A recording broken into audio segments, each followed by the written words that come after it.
இந்த power Pandi combination நல்லா ஒர்க்காக இருக்காரு. சூப்பராக இருந்தது. பாட்டு கிட்ட எல்லாமே நல்லா எல்லாரும் பார்க்கலாம். நல்ல ஒரு எமோஷனல் ஃபீலாக இருந்துச்சு.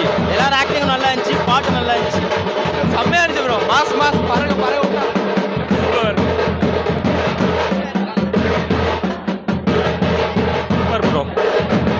ஃபேமிலி படம் நல்லா இருக்கும். இந்த படம் குட் பேட் அட்லி கூட விட்டுருக்கணும்ண்ணா. செம்ம டேரக்டர்ண்ணா எங்கள் தலைவர்.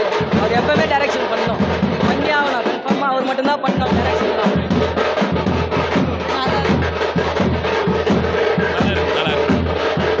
படம் சூப்பராக இருந்தது. நல்லா இருந்துச்சு ப்ரோ. இது எமோஷனலாக சூப்பராக இருக்கு. Black Bastar. Burger versus idli தான் வின்னிங். வேற லெவல்ண்ணா.